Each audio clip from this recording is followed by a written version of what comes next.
بعضكم أولياء بعض ومن يتولهم منكم فإنه منهم। আল্লাহ রাব্বুল আলামিন বলেন, তোমরা যদি তাদেরকে বন্ধুরূপে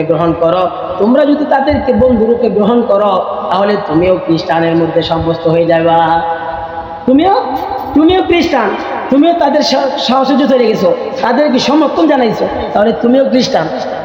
এই ইসকনদেরকে সমর্থন জানানো, ইসকন এই একজন চুম্বয় প্রভু, চুম্বয় দাস, একজন এখন ধরা গেছে যেটা তারা প্রভু মনে করে, ইসকনের প্রভু। সে সাইফুল ইসলাম আলিফ নামের একজন অ্যাডভোকেট, তাকে জবাই করছে। বাংলাদেশের মধ্যে ঘটনা, তারা এত সাহস পাইছে। অথচ এই বাংলাদেশের মধ্যেই যারা হক্কানি আলেম ওলামা ছিল, আল্লামা মামুল হক এবং জুনায়েদ আল হাবিব, জুনায়েদ বাবনগরী একজন মুরব্বী আলেম, হাটাজারি মাদ্রাসা জুনায়েদ বাবনগরী, ওনাকে 17 দিনের রিমান্ডে দিয়েছে। মুরব্বী মানুষ, ওনাকে 17 দিনের রিমান্ডে দিয়েছে। এটার জন্য আমরা কোনো অ্যাডভোকেটকে হত্যা করি নাই, দেশের মধ্যে কোনো পুলিশকে হত্যা করা হয় নাই, আমরা ঝাড়ু পোড়া করি নাই। খালেদ সাইফুল আইয়ুবী, রফিকুল ইসলাম মাদানী, আরও অনেক আলমুল্লাহ সাকারুত হোসেন রাজি, তাদেরকে গ্রেপ্তার করা হয়েছে, কিন্তু হুজুরদের পক্ষ থেকে কোনো দারু ভাঙচুর করা হয় নাই, বা কোনো অ্যাডভোকেটকে, এমনকি আল্লামা দিলওয়ার হোসেন সাইদিকে জেলখানার মধ্যে রাখিয়া তাকে সলে বলে কৌশলে ইঞ্জেকশনের মাধ্যমে ফুসকিরে তাকে হত্যা করা হয়েছে, শহীদ করা হয়েছে। এটা নিয়েও তো আমরা কোনো করি নাই। আল্লামা দিলওয়ার হোসেন সাইদের বিরুদ্ধে আদালতে গিয়া সাক্ষী দিয়েছে, এই সাক্ষী দিয়ে কিন্তু আমরা হত্যা করি নাই। তা এই একজনের তাকে গ্রেপ্তার করছে, এর জন্য একজন রাষ্ট্রপক্ষে উকিল থাকে, আরেকজন আসামির পক্ষে উকিল থাকে। এটা হইতে পারে যার মাধ্যমে বিচার হবে। এখন এই যেই সাইফুল ইসলাম আলিফ যে অ্যাডভোকেট, সে ছিল নও-মুসলিমদের অ্যাডভোকেট, যারা অন্য অন্য ধর্ম থেকে মুসলমান হয় তাদের পক্ষে এই অ্যাডভোকেট ছিল। তাদের টার্গেট কোথায় করছে দেখছেন, যারা নও-মুসলিম মুসলমান হবে, অন্য অন্য ধর্ম থেকে মুসলমান হবে, যে উকিলে লড়তো, এই উকিলকে তারা টার্গেট করে না জন্ম করছে। এখন আবার ভারত থেকেও বা এই বাংলাদেশের হিন্দুরাও তারা এটা প্রতিবাদ জানাইতেছে, যে বলতেছে তাকে ছাড়তে হবে। তারা হুঁশিয়ারি দিতেছে, তারা জঙ্গিবাদ ধরুন, তারা আমাদের বিরুদ্ধে লাগবে, তারা হুঁশিয়ারি উচ্চারণ করতেছে। বাংলাদেশের মধ্যে দাঁড়াইয়া তারা সংখ্যাগরিষ্ঠ, তারা সংখ্যালঘু, হিন্দু বৌদ্ধ খ্রিস্টান তারা সংখ্যালঘু, তবু তারা সাহস পায়, সরকারের মদদে তারা এই বড় বড় কথা বলে, কিন্তু তারা ছাড় হয়ে যায়। আলেম ওলামা যদি হক কথা বলে, তাদেরকে জেলখানা বন্দি করা হয়। তো এই তারা ইহুদি খ্রিস্টান, আল্লাহ তাআলা বলছেন তারা হচ্ছে কি মুসলমানের দুশ্মন, তারা মুসলমানের বন্ধু না। তোমরা যদি বন্ধুর মুআশারা, মুআমালাত, মানুষের সাথে সম্পর্ক, বন্ধুত্ব, মুআমালাত, মুআশারা, লেনদেন, এগুলাও একটা মহব্বত করা, আল্লাহর জন্য মহব্বত করা। কাল কিয়ামতের ময়দানে এই যে আল্লাহ যে আরশে আজিম ছাড়া আর কোনো ছায়া থাকবে না। সূর্য মানুষের মাথার অর্ধ হাত বা 1 হাত উপরে চলে আসবে। যখন এই 12টা মুখ, এখন তো একটা মুখ, তখন 12টা মুখ দিয়ে দিবে, মানুষের মাথা মগজ টক বগায় উতলায় পড়বে। সেই সময় আল্লাহ তাআলার আরশে আজিমের ছায়ার নিচে 7 শ্রেণীর মানুষ জায়গায় পাবে। এর মধ্যে একটা হলো এরকম এক শ্রেণীর লোক, তারা যারা আল্লাহর জন্য একজনকে ভালোবাসে এবং আল্লাহর জন্যই তার সাথে শত্রুতা করে। মনে করেন আপনি একজনের সাথে মহব্বত করেন, কেন? এই লোকটা আল্লাহওয়ালা, আল্লাহর হুকুম হাকাম মানে, মুসলমান, সে আল্লাহওয়ালা, আল্লাহর হুকুম হাকাম মানে, অনেক ইবাদত করে। আর ইবাদত দেখলে আমার ভালো লাগে, যে এত আল্লাহওয়ালা, তার মুখে সবসময় আল্লাহর নাম। তাহলে আপনি তাকে মহব্বত করেন, এটা আল্লাহর জন্য করলেন। এই আল্লাহর জন্য যে মহব্বত করলেন, আল্লাহ রাসূল বলেন এই লোকটাও আর কাল কিয়ামতের ময়দানে আরশে আজিমের ছায়া পাবে। আর একটা হলো গিয়া, একজনের হয়তো আপনার মহব্বত আছে, কিন্তু সে দেখতেছেন সে ইসলামের বিরুদ্ধে চলে, নবীর বিরুদ্ধে চলে, ইসলামের বিরুদ্ধে চলে, ইসলামের বিধান নিয়ে কটূক্তি করে। তখন এই মহব্বত যদিও আগে বন্ধুত্ব ছিল, এখন তার সাথে শত্রুতা করতে হবে, তার সাথে কথা বলাই বন্ধ করে দিতে হবে, তার সাথে আর কোনো যোগাযোগ নাই। তুই আমার এখন শত্রু হয়ে গেছো। যেমনি ভাবে আপনি জমিন যদি একজনের দখল করতে চান, তার সাথে ঝগড়া হয়ে যদি মারামারি হয়, এক শত্রু হয়ে যায় না? বাই বাই তো শত্রু হয়ে যায় জমিন নিয়ে অনেক সময়। তাহলে বাই বাই শত্রু হয়ে যায় জমিন নিয়ে, বা কোনো একটা কাজ কর্ম নিয়ে শত্রু হয়ে যায়। তাহলে আল্লাহর জন্য যদি কেউ শত্রু হয়ে যায়, যে এই লোকটা আল্লাহর শত্রু, এই জন্য আমি আগে যদিও মহব্বত ছিল, এখন তার সাথে আর কোনো মহব্বত নাই, তুই আমার শত্রু, তোকে আমি শত্রু হিসাবে চিহ্নিত করলাম। তাহলে এটাও এই যে একটা গুণ, এই কারণেও আল্লাহ তাআলা তাকে আরশে আজিমের ছায়ার তলে স্থান করে দিবে। এই জন্য আল্লাহর জন্য মহব্বত করা, বন্ধুত্ব করা, আল্লাহর জন্য কাউকে মহব্বত করা, বন্ধুত্ব করা, আল্লাহর জন্য এই বন্ধুকে যদি সে আল্লাহর বিরুদ্ধে চলে, তখন এই বন্ধুকে শত্রুরূপে গ্রহণ করা। এই জন্য আল্লাহ তাআলা যে আয়াত তেলাওয়াত করছে, এই আয়াতের মধ্যে আল্লাহ তাআলা তাদেরকে বন্ধু বানাবো, তাদেরকে বানাইবো না, যাদেরকে বন্ধু বানানো যাবে না, আল্লাহ তাআলা সেই কথাটাই বলেন, ইয়া আইয়ুহাল্লাযীনা আমানু লা তাত্তাখিযুল ইয়াহুদা ওয়ান নাসারা আউলিয়া। আল্লাহ তাআলা বলতেছেন, হে ঈমানদারেরা, হে ঈমানদারেরা, তোমরা কি করো? লা তাত্তাখিযুল ইয়াহুদা, যারা ইহুদি আছে, ওয়ান নাসারা আউলিয়া, তাদেরকে বন্ধুরূপে গ্রহণ করিও না। যারা ইহুদি খ্রিস্টান আছে তাদেরকে বন্ধুরূপে গ্রহণ করিও না, কারণ তারা মুসলমান ইসলামের শত্রু, তারা ইসলামের শত্রু, তাদেরকে বন্ধুরূপে গ্রহণ করিও না, তারা শত্রু। আল্লাহ তাআলা বলছেন, আল্লাহ রাসূলও বলছেন তাদের সাথে বন্ধুত্ব করা যাবে না। আল্লাহ তাআলা বলছেন বন্ধুত্ব করা যাবে না, তারা হলো গিয়ে শত্রু। যদিও ইহুদি খ্রিস্টান যদি ভালো কাজ কিছু করতে চায়, তাহলে বুঝতে হবে তাদের মতলব খারাপ, তাদের মতলব খারাপ। যারাই ইহুদি খ্রিস্টান নাসারাদেরকে যারাই বন্ধুরূপে গ্রহণ করছে, এরাই বিপদে পড়ছে। তারা মুসলমানদেরকে আক্রমণ করছে, মুসলমানের দেশ আফগানিস্তান, ইরাক মধ্যে হামলা করছে আমেরিকা, ফিলিস্তিনের মধ্যে হামলা করছে ইসরায়েল। তারা যখন আমেরিকা যখন ইরাকে হামলা করবে, আমেরিকা যখন ইরাকে হামলা করবে, তখন আফগানিস্তানে তাদেরকে জায়গা করে দিছে, স্থান দিছে, তাবু করে থাকো, এখান থেকে তোমরা যুদ্ধ পরিচালনা করবা। এই মুসলমানের দেশে আক্রমণ করবে, আর মুসলমান স্থান তাদেরকে জায়গা করে দিয়েছে। এই জন্য জায়গা করে দেওয়ার পরে প্রতিফল কি হয়েছে? মুসলমানের রাষ্ট্রের মধ্যে তারা আক্রমণ করছে। আক্রমণ করার কারণ তো আছে, আক্রমণ যে করছে কারণ কি জিজ্ঞাসা করছে, তখন তারা একটা নাটক সাজাইছে। কারণ মানুষে যখন অপরাধ করে, এটাকে ঢাকার জন্য আর একটা ইস্যু তৈরি করে, এটাকে দেখার জন্য আর একটা নতুন ইস্যু তৈরি করে। ইস্যুটা কি? 2001 সালে 11 সেপ্টেম্বর খ্রিস্টানরা যে আমেরিকার বিমানবন্দরে, আমেরিকার বিমান দিয়া আমেরিকার পাইলট এবং আমেরিকার যে টুইন টাওয়ার যেটা, ওইটার মধ্যে আক্রমণ করছে আমেরিকার বিমান দেয়, আমেরিকার সদস্য দেয়। এখন এটা দুষ্কার ইরাকের দোষ। যুদ্ধ বিমান ঘাঁটি থেকে তাদের, বিমানও তাদের এবং পাইলটও তাদের, এখন দোষ মুসলমানদের। এখন বলতে এটা প্রমাণ কি? একজনকে দোষারোপ করতে হলে তো প্রমাণের দরকার। এখন সব দেশ থেকে যখন চাপ দিছে, তখন তারা আরেকটা নাটক সাজাইছে।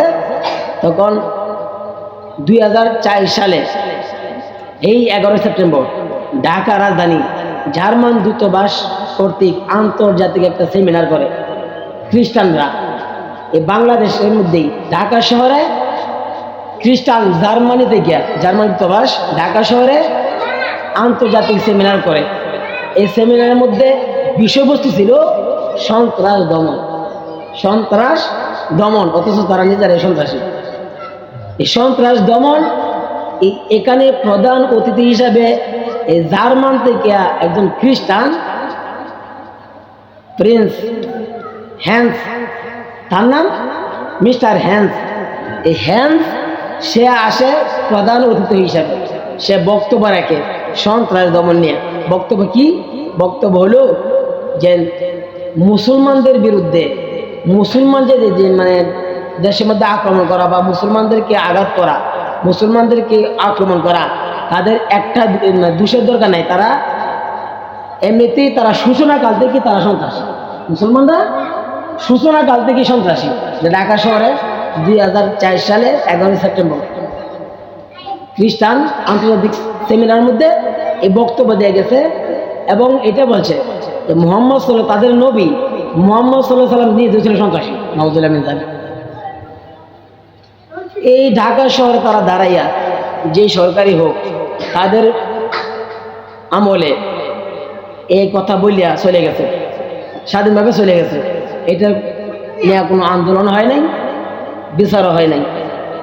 তো এই বাংলাদেশের মধ্যে খ্রিস্টান, হিন্দু, বৌদ্ধ এই তিনটা সংগঠন মিলিয়া এই মুসলমানকে দমন করার জন্য তারা একটা সংগঠন তৈরি করছে ইসকন নামে। ইসকন, হিন্দু, বৌদ্ধ, খ্রিস্টান তারা একটা সংগঠন তৈরি করছে ইসকন। ইসকন যেন এটা হিন্দুদের সনাতনী ধর্মদের তাদের মদদে না, যে খ্রিস্টান ধর্ম তারা এটা চালু করছে ইসকন নামে। এই ইসকনের কার্যকলাপ বাংলাদেশের মধ্যে জঙ্গি উগ্রবাদী, যেটা যদিও এই স্বৈরাচার সরকার হুজুরদেরকে উগ্রবাদী জঙ্গিবাদী বলতো, আর এই ইসকনদেরকে নিজেদের প্রোডাকশনের নিজেদের ছাত্র ছয়া তাদেরকে আবদ্ধ করিয়া এরকম একটা উগ্রবাদী সংগঠন এই বাংলাদেশের মধ্যে গজায় উঠছে। যদিও ওই স্বৈরাচারের মন্ত্রীরা সংসদে দাঁড়ায় বলছিল বাংলাদেশে কওমি মাদ্রাসা এই যে ব্যাঙ্গের ছাতার মতো গজাইতেছে, ব্যাঙ্গের ছাতার মতো গজাইতেছে এবং কওমি মাদ্রাসার মধ্যে জঙ্গিবাদের ট্রেনিং দেওয়া হয়। আর যারা সন্ত্রাস, যারা উগ্রবাদ, এই ইসকন নামে যে জঙ্গি সংগঠন, ওদেরকে তারা তাদের ছত্র ছায়া তাদেরকে লালিত পালিত করছে। এই ইসকন সদস্য, এই ইসকন সংগঠন তারা এই মুসলমান, আল্লাহ তাআলা যেহেতু বলছেন ইহুদি খ্রিস্টান যারা, তারা মুসলমানদের শত্রু। এই মুসলমানদের শত্রু কেন শত্রু? আল্লাহ তাআলা পবিত্র কোরআনে বলতেছেন সূরাতুল মাইদা 51 নম্বর আয়াতের মধ্যে আল্লাহ তাআলা বলতেছেন, ইয়া আইয়ুহাল্লাযীনা আমানু লা তাত্তাখিযুল ইয়াহুদা ওয়ান নাসারা। আল্লাহ রাব্বুল আলামিন বলেন, ও ঈমানদারের দল, ইয়া আইয়ুহাল্লাযীনা আমানু লা তাত্তাখিযুল ইয়াহুদা ওয়ান নাসারা আউলিয়া। আল্লাহ তাআলা বলেন, ও ঈমানদারের দল, তোমরা ইহুদি খ্রিস্টান যারা আছে, ইহুদি নাসারা যারা আছে, তাদেরকে তোমরা বন্ধু রূপে গ্রহণ করিও না। লা তাত্তাখিযুল ইয়াহুদা ওয়ান নাসারা আউলিয়া বা'দুহুম আউলিয়াউ বা'দ। তারা একে অন্যের বন্ধু। ইহুদি খ্রিস্টান তারা একে অন্যের বন্ধু। তারা মূর্তি পূজক, তারা ইসকন যে সংগঠন যেটা হিন্দু, বৌদ্ধ, খ্রিস্টান তারা একে অন্যের বন্ধু, এই জন্য বন্ধুত্ব বন্ধন। তারা ইসকন একটা সংগঠন সাজাইছে, তারা হলো একে অপরের বন্ধু। বা'দুকুম আউলিয়াউ বা'দ ওয়া মান ইয়াতাওয়াল্লাহু মিনকুম ফাইন্নাহু মিনহুম। আল্লাহ রাব্বুল আলামিন বলেন, তোমরা যদি তাদেরকে বন্ধুরূপে গ্রহণ করো, তোমরা যদি তাদেরকে বন্ধুরূপে গ্রহণ করো, তাহলে তুমিও খ্রিস্টানের মধ্যে সাব্যস্ত হয়ে যাবা। তুমিও খ্রিস্টান, তুমিও তাদের সাহসে চলে গেছো, তাদেরকে সমর্থন জানাইছো, তাহলে তুমিও খ্রিস্টান। এই ইসকনদেরকে সমর্থন জানানো। ইসকন এই একজন চুম্বয় প্রভু, চুম্বয় দাস, একজন এখন ধরা গেছে যেটা তারা প্রভু মনে করে, ইসকনের প্রভু। সে সাইফুল ইসলাম আলিফ নামের একজন অ্যাডভোকেট, তাকে জবাই করছে। বাংলাদেশের মধ্যে ঘটনা, তারা এত সাহস পাইছে। অথচ এই বাংলাদেশের মধ্যেই যারা হক্কানি আলেম ওলামা ছিল, আল্লামা মামুল হক এবং জুনায়েদ আল হাবিব, জুনায়েদ বাবনগরী একজন মুরব্বী আলেম হাটাজারি মাদ্রাসা, জুনায়েদ বাবনগরী, ওনাকে 17 দিনের রিমান্ডে দিয়েছে। মুরব্বী মানুষ, ওনাকে 17 দিনের রিমান্ডে দিয়েছে। এটার জন্য আমরা কোনো অ্যাডভোকেটকে হত্যা করি নাই, দেশের মধ্যে কোনো পুলিশকে হত্যা করা হয় নাই, আমরা ঝাড়ো পোড়া করি নাই। আলে সাইফুল আইয়ুবী, রফিকুল ইসলাম মাদানী, আরও অনেক আলমুল্লাহ সাইকার রাজি, তাদেরকে গ্রেপ্তার করা হয়েছে, কিন্তু হুজুরদের পক্ষ থেকে কোনো গাড়ি ভাঙচুর করা হয় নাই, বা কোনো অ্যাডভোকেটকে, এমনকি আল্লামা দিলওয়ার হোসেন সাইদিকে জেলখানার মধ্যে রাখিয়া তাকে চলে বলে কৌশলে ইঞ্জেকশনের মাধ্যমে ফুসকুরে তাকে হত্যা করা হয়েছে, শহীদ করা হয়েছে। এটা নিয়েও তো আমরা কোনো করি নাই। আল্লামা দিলওয়ার হোসাইনের বিরুদ্ধে আদালতে গিয়া সাক্ষী দিছে, এই সাক্ষী দিয়ে কিন্তু আমরা হত্যা করি নাই।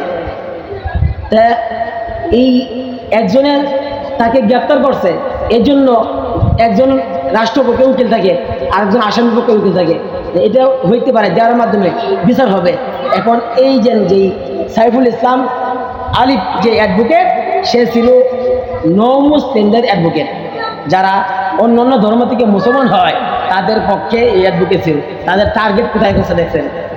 যারা নন মুসলিম মুসলমান হবে, অন্য অন্য ধর্ম থেকে মুসলমান হবে, যে উকিলে লড়তো, এই উকিলকে তারা টার্গেট করে না জন্ম করছে।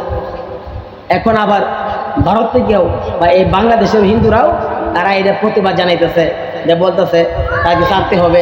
তারা হুঁশিয়ারি দিতেছে, তারা জঙ্গিবাদ ধরুন, তারা আমাদের বিরুদ্ধে লাগবে, তারা আমাদের বিরুদ্ধে লাগবে, তারা হুঁশিয়ারি উচ্চারণ করতেছে।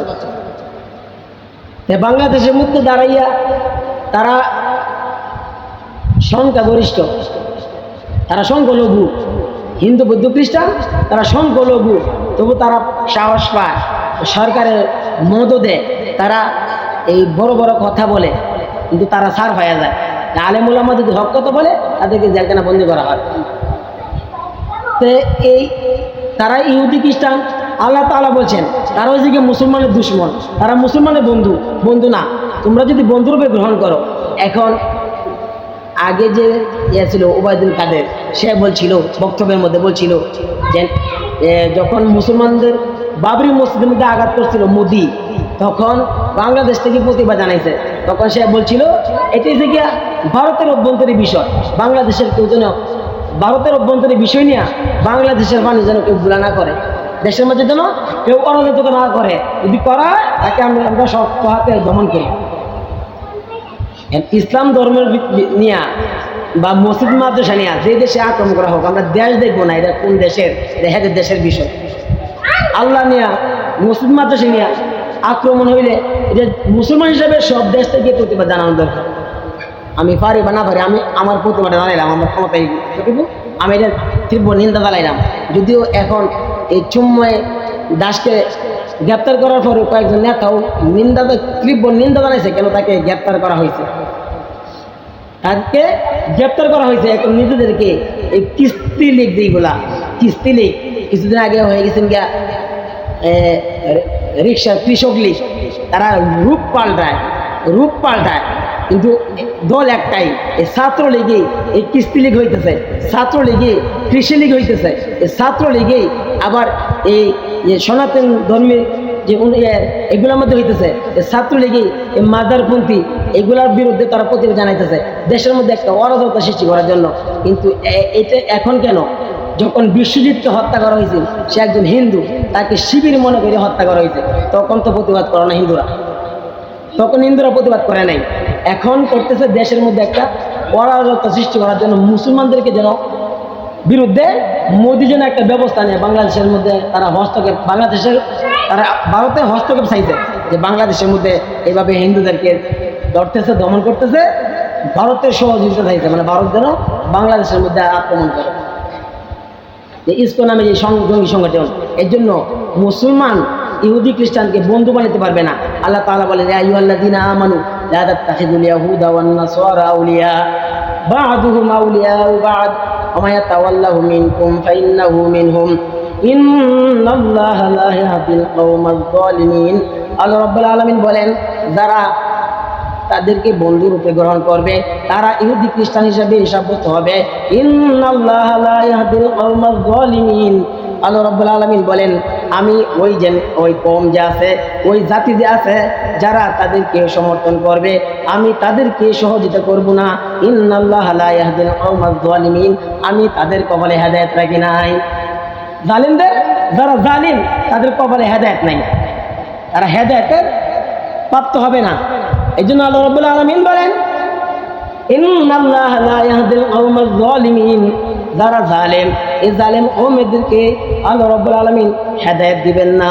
এই জন্য আল্লাহ তাআলা বলছেন ইহুদি খ্রিস্টানের সাথে তোমরা সম্পর্ক করিও না, বন্ধুত্ব করিও না, একসাথে বসিয়া চা পান খাইও না, একসাথে বন্ধুত্ব করিও না, অন্য অন্য ধর্মকে তুমি বড় মনে করিও না যে আমার ধর্ম থেকে এই ধর্ম অনেক দেখা ভালো, অনেক গুণে ভালো দেখা যায়, এগুলো বলা যাবে না। তবে তাদের সাথে লেনদেন করা যাবে, বন্ধুরূপে গ্রহণ করা যাবে না, লেনদেন করা যাবে।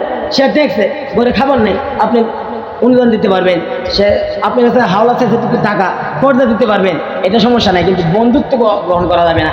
তাদের সাথে এমন বন্ধুত্ব, এমন মুসলমানও আছে হিন্দুর সাথে এমন বন্ধুত্ব, তারা পূজা দাওয়াত দেয়, আবার দাওয়া লাগে, নালে ঘুষ হইব, গিয়ে প্রসাদ খায়, পিঠা খায়, নালে ঘুষ হইব, দাওয়াত দিছে।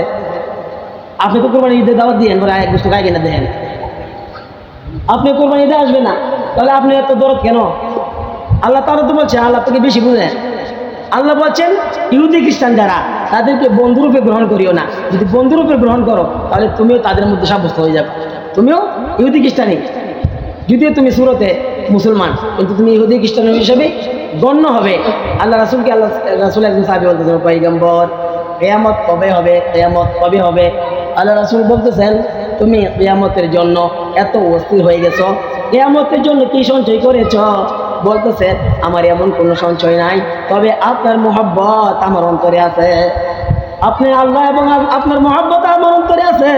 আল্লাহ রাসূল সাল্লাল্লাহু আলাইহি ওয়াসাল্লাম বলেন, আল মারু মা মান আহাব্বাহতা, আল্লাহ রাসূল বলেন, যার ভিতরে যার মহব্বত, তার সাথেই তার কিয়ামত হবে।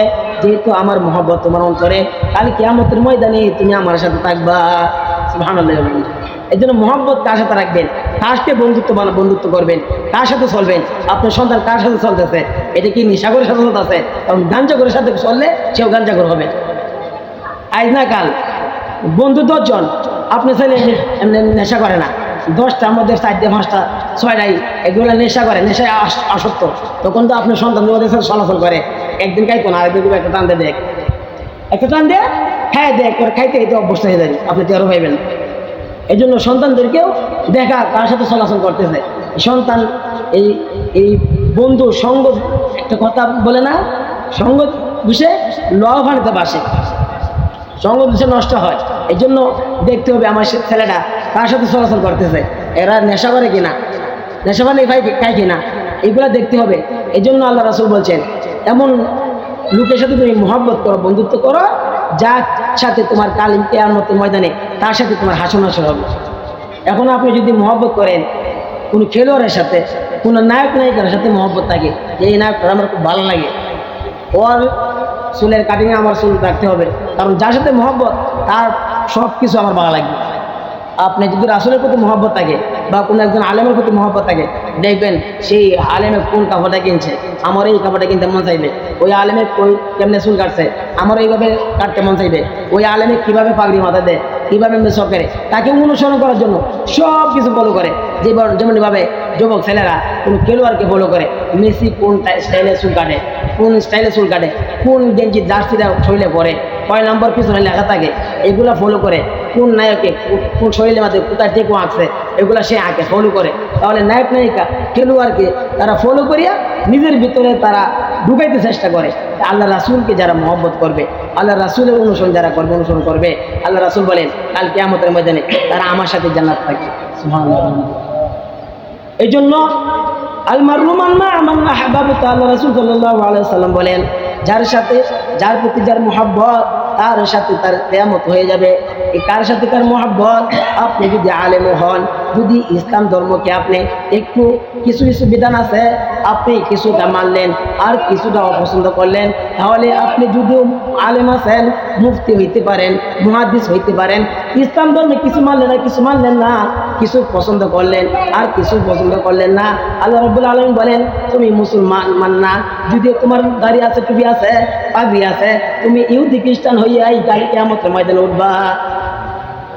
আশরাফ আলী থানভী রহমাতুল্লাহি আলাইহি, যে আমাদের এই যে খুতবা পড়ানো হয়, এই খুতবা লেখক আশরাফ আলী থানভী রহমাতুল্লাহি আলাইহি, উনি একটা ঘটনা লেখেন। এই ঘটনার মধ্যে লেখেন, আর মক্কার মধ্যে একজন লোক, একজন আলেম মৃত্যুবরণ করছে, তাকে দাফন করা হয়েছে। দাফন করে অনেক বছর পর আবার এই আলেমের পরিবারের মধ্যে একটা মেয়ে মৃত্যুবরণ করছে। এখন যারা মক্কায় গেছেন আমাদের দেশের মধ্যে সকালের তরকারি বিকালে নষ্ট হয়ে যায়, কিন্তু মক্কা মদিনায় এরকম না যে এখানে আবহাওয়া এরকম তরকারি নষ্ট হয় না বা কোনো কিছু ফসে না, এগুলো আস্তে আস্তে শুকাইয়া যায়। এরকম আবহাওয়া, লাশ ফসে না, শুকাইয়া যায়। এই লাশ যখন এই আলেমের লাশ অনেক বছর আগে কবরস্থ করা হয়েছে, এখন এই পরিবারে একটা মেয়ে মারা গেছে, লাশটা কি করবে তারা পরামর্শ করিয়া বলতেছে যেহেতু এই কবরটা অনেক আগে, এই কবরকে খনন করিয়া দেখি যদি লাশ দিকে না থাকে, যদি হাড্ডি গুড্ডি থাকে এক সাইডে করিয়া লাশটা এখানে রেখে দিব। যখন লাশ কবর করা হলো তারা আশ্চর্য হয়ে গেল, দেখলো এই কবরের মধ্যে মনে হয় 10-15 মিনিট আগে একটা তাজা লাশ রেখে গেছে। তারা আশ্চর্য হয়ে গেছে, মানে লাশ যেন রাখছে, কবরে কোনো চিহ্ন নাই, কবর হচ্ছে পুরাতন কবর কিন্তু ভিতরে লাশ তাজা, ভিতরে লাশ তাজা 10-15 মিনিট আগে মনে হয় এরকম মনে হয় লাশটা রেখে গেছে, কিন্তু উপরে চিহ্ন নাই, লাশ থোয়ার চিহ্ন নাই। তারা আশ্চর্য হয়ে গেছে। এখন কাপড় মুখের কাপড় সরাইছে, কাপড় সরানোর পর তারা আরো আশ্চর্য হয়ে গেছে, এটা তো আলেমের লাশ না, একটা মহিলার লাশ। যেখানে লাশটা আলেমের মাটির দিচ্ছে আরো অনেক আগে, এখন এই কবরের মধ্যে যে লাশ একটা আছে আর একটা লাশ রাখবে, এখন দেখে যে লাশটা অথচ আলেমের লাশ মানে এখনো বসে নাই, এখন মুখ খুলে দেখে এটা আলেম না, একজন মহিলা। সবাই আশ্চর্য হয়ে গেছে, তারা চিন্তা করতেছে এটা আরবের মহিলা নয়, কারণ বাংলাদেশের মানুষ হচ্ছে ভ্যারাইটি সব প্রকার আছে, কালো আছে, সাদা আছে, লম্বা আছে, বেটি আছে, কিন্তু অন্য অন্য দেশ যারা নাইজেরিয়া বলেন সবাই কালো, চায়না বলেন সবাই সাদা, সবার একটা চেহারার মিল আছে, চিহ্ন আছে। এটা কোন দেশে হইতে পারে? নাইজেরিয়ার লোককে, আফ্রিকার লোককে আপনি দেখে বুঝবেন এই লোকটা এই দেশের লোক, বোঝা যাবে না এটা আফ্রিকার লোক, এটা নাইজেরিয়ার লোক, একবার কালা। নাইজেরিয়ার লোক দেখলে বোঝা যায় এই লোকটা নাইজেরিয়ার, আফ্রিকার। তো তারা আশ্চর্য হয়ে গেছে যে মহিলাটার লাশটা এটা এই দেশের নয়, এটা ইউরোপের মহিলা। তারা সবাই যখন এখানে হজ করতে আসছে, এই হজ করার মৌসুম যখন চলতেছে, যেহেতু একটা আলোড়ন হয়ে গেছে, কবরের মধ্যে লাশ পাওয়া গেছে, তাও আলিমের লাশ নয়, একটা মহিলার লাশ। সব হাজিরা ওই কবরস্থানের কাছে গেছে। এখানে একটা ইউরোপের একটা হাজি সাহেব ছিল, সে আস্তে আস্তে লাশের কাছে আগে কয় এই লাশটাকে আমি চিনি, লাশটাকে আমি চিনি। ভাবতেছে তুমি মনে তুইছ তো না, আমি আর অনেক বছর আগে আমি এই মহিলার ঘরে আমি কাজ করতাম, কাজে লোক ছিলাম, বছরকে কামলা ছিলাম, আমি কাজ করতাম। এই মহিলাটা খ্রিস্টান, এই মহিলা খ্রিস্টান, আমি ছিলাম মুসলমান, আমি তাদের ঘরে কাজ করতাম, আমি নামাজ পড়তাম এবং আল্লাহ রাসূল সাল্লাল্লাহু আলাইহি সাল্লামের এই জীবনী পড়তাম। এই মহিলাটা, এই মেয়েটা, এই খ্রিস্টান মেয়েটা আমার কাছে এসে বলতো আপনাদের ধর্মের গুরু কে, তাকে অনুসরণ করেন তো মুহাম্মদ সাল্লাল্লাহু আলাইহি সাল্লাম। মুহাম্মদ সাল্লাল্লাহু আলাইহি সাল্লামের জীবনী সে পড়তেছে। আল্লাহ তাআলা মুহাম্মদ সাল্লাল্লাহু আলাইহি সাল্লামের ব্যাপারে বলছেন ওয়া ইন্নাকা লাআলা খুলুকিন আযীম। মুহাম্মদ সাল্লাল্লাহু আলাইহি সাল্লামের চরিত্র হচ্ছে গিয়া মহান চরিত্র। তো এত আল্লাহ রাব্বুল আলামিন দাম দিয়েছেন, আল্লাহ রাব্বুল আলামিন দাম দিয়েছেন এমন একটা চরিত্র মানুষ। এই ইসলাম ধর্মের প্রতি এই মেয়েটা আকৃষ্ট হইয়া এই তার কাছে বলতেছে আমাকে মুসলমান বানায়। আবার এই কথা যেন গোপন থাকে, এটা ওপেন না হয়। এই লোকে বলতেছে তুমি যদি এটা ওপেন করে দাও, মেয়েটা বলতেছে আমার আর সহ্য হয় না, আমি প্রকাশ করে দিই। বলতেছে এখন প্রকাশ করো না, কারণ তোমার যে অবস্থা, তোমরা অনেক অবস্থা, তোমাদের বাড়িতে আমি কাজ করি, এখন যদি তুমি প্রকাশ করো তাহলে কি আমাকে হত্যা করো, হত্যা করবে। কিছুদিন পরে এই মেয়েটা অসুস্থ হইয়া, এমন একটা কঠিন মারাত্মক অসুস্থ হইয়া মৃত্যুবরণ করছে। মৃত্যুবরণ করার পরে তারা কি করছে, খ্রিস্টানদের কবরে তাদের সমাধিতেই তাদের নিয়মে কবরস্থ করা হয়েছে। আর এই লোকটা, এই কর্মচারীরা, সে ভিতরে ভিতরে কাঁদতেছে, সে তো জানতেছে মুসলমান, কিন্তু সে বলতে পারতেছে না আপনি মেয়ে তো মুসলমান হয়েছে, তাকে মুসলমান সিস্টেমে দাফন কাফন করেন, এটা বলতে পারতেছে না। সে ভিতরে ভিতরে আল্লাহর কাছে বলতেছে আল্লাহ আমি তো জানতেছি মেয়েটা ইসলাম ধর্মের প্রতি আকৃষ্ট ছিল। এইভাবে তাকে খ্রিস্টানদের নিয়মে কবরস্থ করা হয়েছে। এই কথা যখন বলছে তখন আরবের আলেমরা বলতেছে এটা তো বুঝলাম মেয়েটা ইসলাম ধর্মের প্রতি আকৃষ্ট ছিল, এই জন্য আল্লাহ তাআলা এই কবরের মধ্যে আইনা কই ইউরোপ আর কই মক্কা, এখান থেকে আইনা এখানে লাশ আল্লাহ ব্যবস্থা করছে। যেহেতু ইসলাম ধর্মের প্রতি মহব্বত ছিল, যেহেতু আল্লাহ রাসূল বলেছেন আলমারু মা আমান আহবাবতা, যার সাথে যার মহব্বত তার সাথে তার কিয়ামত। যার কি তার মহব্বত করবে আল্লাহ তাআলা তাকে এই হিসাবে উঠাইবে। তখন তারা বলতেছে এটা বুঝলাম মহিলাটা ইসলাম ধর্মের প্রতি মহব্বত ছিল বলে আল্লাহ তাআলা মুসলমানের কবরের মধ্যে ঢুকাই দিতেন। কিন্তু এখানে তো একজন আলেম ছিল, সে তো একজন বড় আলেম, তার লাশ কোথায় গেল? তার লাশ কোথায় গেল? এখন এই লোকটাকে বলতেছে তুমি যখন ইউরোপে যাবা এখানে গিয়া দেখবা এই কবরের মধ্যে কি এই মহিলার লাশ আছে কিনা, বা আমাদের আলেম আছে লাশ পাও কিনা, আমাদের আলেমের চেহারা এরকম এরকম এরকম দাড়ি, বিবরণ দিয়ে দিছে। এই লোকটা চলে গেছে, তখন তার মোবাইল ছিল না, চলে গেছে। চলে যাওয়ার পরে ওই খ্রিস্টানদের বাড়িতে গিয়ে বলতেছে যে না, আমি তো আগে আপনাদের করে কাজ করতাম, এখন আল্লাহ তাআলা আমাদেরকে সম্পদ দিছে, আমি হজ করতে গিয়েছিলাম, তো ভালো কথা। এখানে একটা আশ্চর্যজনক ঘটনা দেখেছি, ওইখানে একটা আলেমের কবরের মধ্যে আপনি মেয়ের কবর পাইছে। তারা তো আশ্চর্য হয়ে গেছে, এটা একটা কথা বললা তুমি, মক্কায় গিয়ে কি তোমার মাথা গেল সব নষ্ট হয়ে গেছে? যদি আমার মেয়ে ছিল খ্রিস্টান, যদি লাশ পাওয়া যাবে খ্রিস্টানের কবরে পাওয়া যাবে, মুসলমানের কবরে আলেমের কবরে থাকবে কেন? আসলে দেখছি আপনার বিশ্বাস নইলে আপনি কবর করেন, আপনি মেয়েকে পাইবেন না যদি অন্য লাশ পাইতে পারেন। কবর করা হয়েছে, দেখে ওই যে ওই আলেমের লাশ এই কবরের মধ্যে।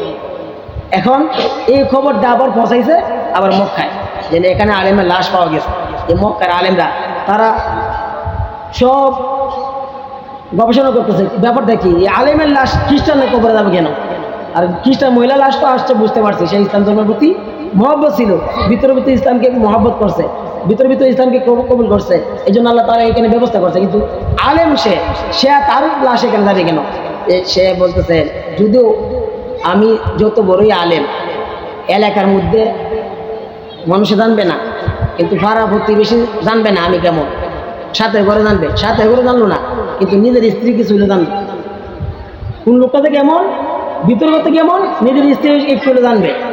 এখন বলতেছে তার স্ত্রীকে জিজ্ঞাসা করি, এমনি তো আমল বাইরে ভালো, তার স্ত্রীকে বলতেছেন আমার স্বামী তো খুব ভালো, 5 ওয়াক্ত নামাজ পড়ছে, মসজিদে নববীতে গিয়ে নামাজ পড়ছে, আমারও স্বামীর মতন ভালো স্বামী আর হয় না, এমনকি 5 ওয়াক্ত নামাজ না, শুধু আওয়াবিন এশা সব নামাজ পড়ছে, জিকির আজকার করতো। বলতেছে তোমার এবার তো বুঝছি, সব কিছু বুঝলাম, কিন্তু এত এবার করার পরেও এই ঘটনা, তার কবর কেন খ্রিস্টানদের কবরে পাওয়া গেল, এটা আশ্চর্যটা বুঝলাম না। তখন বিবেকানন্দ দিয়ে বলতেছেন যে আমরা যখন ইসলামী হুকুম মতো যখন আমরা মিলিত হইতাম, যখন আমরা ফজরের সময় ফরজ গোসলে যেতাম, তখন আমার স্বামী যদিও আলেম, সে আক্ষেপ করতে বলতো ইসলাম ধর্মের সব কিছু সয়েজ, কিন্তু এই শীতের দিনে ঠান্ডার মধ্যে এই গোসল আবাস করে না, এর থেকে খ্রিস্টান ধর্মে বলায় ওরা ফরজ গোসল করা লাগে না, ওদের স্ত্রীর সাথে মিলিত হওয়ার পরে ফরজ গোসল করা লাগে না, কিন্তু ইসলাম ধর্মের মধ্যে এই জিনিসটা আমার একটু পছন্দ না, ঠান্ডার মধ্যে গোসল করা লাগে। এই কথাটা বলছে আমার স্বামী বলতো, প্রত্যেকদিন গোসল করার সময় ঠান্ডা সিজন আসলে এই কথা বলতো। তখন তারা বুঝতে পারছে যে স্বামীর কবর কেন খ্রিস্টান এখানে পাওয়া গেছে। আল্লাহ রাসূল তো বলছেন আল মারউ মা আমান আহবাবতা, যাকে সে যে মহব্বত করবে তার সাথে কাল কিয়ামতের ময়দানে হাসর উঠবে। এই জন্য মহব্বত থাকতে হবে ইসলামের প্রতি, মুসলমানদের প্রতি। এখন চিন্ময় বাবু ওকে গ্রেপ্তার করা হয়েছে, এখন মুসলমান হইয়া তুমি তীব্র নিন্দা জানাইতেছ, যখন আলেম ওলামা গ্রেপ্তার করা হয়েছিল তখন তোমার মুখ দিয়ে তখন কিছু বাইর হয় নাই, হতে জানা না, আগে ছাপাই গেছো, দালালি করছো, আলেম ওলামা এগুলা করছে, তখন তোমরা দালালি করছো। এখন এই হিন্দু ওদের মহব্বত কেন তোমাদের অন্তরে? আল্লাহ রাব্বুল আলামিন বলতেছেন ওয়ালান তারদু আনকাল ইয়াহুদু ওয়ালান নাসারা হাত্তা তাত্তাবিয়া মিল্লাতাহুম, তোমরা যতই তাদেরকে মহব্বত করো, বন্ধুত্ব করো, খ্রিস্টান বলেন, হিন্দু বলেন, বৌদ্ধ বলেন, তারা মুসলমানদের বন্ধু হইতে পারে না, তারা মুসলমানদেরকে বন্ধুরূপে গ্রহণ করে না। যদিও মুসলমানেরা তাদের পা চাটতে গিয়া বলে মুসলমান হিন্দু মুসলিম ভাই ভাই, হিন্দু মুসলিম ভাই ভাই, তাদের পা চাটতে গিয়া বলে, তাদের প্রসাদ পাওয়ার জন্য বলে যে ধর্ম যার যার উৎসব সবার, এটা তাদের প্রসাদ পাওয়ার জন্য এই মুসলমান নামধারী তখন গিয়া খায়, সাইতে খায়। আর তারা আসে না যে ধর্ম যার যার উৎসব সবার, তখন কোরবানি দেয়, সে কোরবানি করতে গায় না। মহব্বত কেন? আল্লাহ তাআলা বলছেন ইয়া আইয়ুহাল্লাযীনা আমানু লা তাত্তাখিযুল ইয়াহুদা ওয়ান নাসারা আউলিয়া, হে ঈমানদাররা তোমরা ইহুদি নাসারা যারা আছে তাদেরকে বন্ধুরূপে গ্রহণ করিও না। যদি বন্ধুরূপে গ্রহণ করো, বা'দুহুম আউলিয়া বা তারা একে অন্যের বন্ধু, একে অন্যের, ইহুদি খ্রিস্টান যারা তারা একে অন্যের বন্ধু, ইহুদি বলেন, খ্রিস্টান বলেন, হিন্দু বলেন, তারা একে অন্যের বন্ধুত্ব করিয়াই তো ইসলাম করছে। ইসলামের সদস্য যারা ইসকন একটা 3টা সংগঠন মিলে একটা দল করছে ইসকন। এই জন্য আল্লাহ তাআলা বলছেন তারা একে অন্যের বন্ধু, বা'দুম আউলিয়াউ বা'দ, তারা একে অন্যের বন্ধু। মায়াতাওয়াল্লাহু মিনহুম ফাইন্নাহু মিনকুম, তোমরা যদি বন্ধু রূপে গ্রহণ করো তাহলে তুমি মুসলমানের তো থাকবে না, তোমাকে খ্রিস্টান হিন্দু বলে সাব্যস্ত করা হবে। ইন্নাল্লাহা লা ইয়াহদিল কওমাজ জালিমিন, আল্লাহ তাআলা বলেন নিশ্চয়ই এই কওমকে আল্লাহ তাআলা হেদায়েত দিবেন না, এই জালিম কওম। এরা জালিম, আল্লাহকে বাদ দিয়া যারা আল্লাহর নিষেধ করার সত্ত্বেও যারা তাদেরকে মানে এরা জালিম। যাদের জালিমদেরকে আল্লাহ তাআলা হেদায়েত দিবেন না। এই জন্য মুসলমানরা সজাগ থাকতে হবে, সচেতন থাকতে হবে। ইসলাম ধর্ম আমার, আগে ধর্ম পরে দেশ, আগে ধর্ম পরে দেশ। আমাদের দেশের মধ্যে যেন কোনো ক্ষতি করতে না পারে, ধর্মের উপরে যেন কোনো আক্রমণ করতে না পারে, এইভাবে সজাগ থাকতে হবে। ইহুদি খ্রিস্টান, হিন্দু বৌদ্ধ, তারা হিন্দু বৌদ্ধ ইহুদি এই খ্রিস্টান যেগুলা, এরা 3টা মিলে ইসকন করছে, সংগঠন করছে। ওরা মুসলমানদেরকে ছলে বলে কৌশলে মুসলমানদেরকে দমন করার জন্য তারা উঠে পড়ে লাগছে। এই জন্য সবাইকে সজাগ থাকতে হবে। আমাদের সন্তান যারা আছে তাদেরকেও এই যার তার সাথে বন্ধুত্ব করা যাবে না। কারণ বলছি তো, গাঞ্জা করে সাথে বন্ধুত্ব করলে সে গাঞ্জা করে যাবে, যদিও গাঞ্জা খায় না, কিন্তু সে খায় বুঝলে একজন একটা টান দিয়ে দেয়। হ্যাঁ, টানটা দেয় কেমন লাগে, একবার সব জ্বালা তোর মিটা দেবি শেষ, তোর যে কষ্ট আছে একটু ঠান্ডা দেখ। এগুলা ধোকাবাজি দিয়ে খাইতে অভ্যাস করতে হয়ে গেলে তো আর থাকতে পারবে না, তখন তারা গাঞ্জা তারা খাই ফেলবে। এই জন্য আমাদের সন্তানগুলা যেন, আমাদের ভাইয়েরা যেন নেশাগ্রস্তর মধ্যে না যায়, এইগুলি যদি আমরা সতর্ক থাকবো। এবং ইহুদি খ্রিস্টানদেরকে আমরা বন্ধুরূপে গ্রহণ করব না।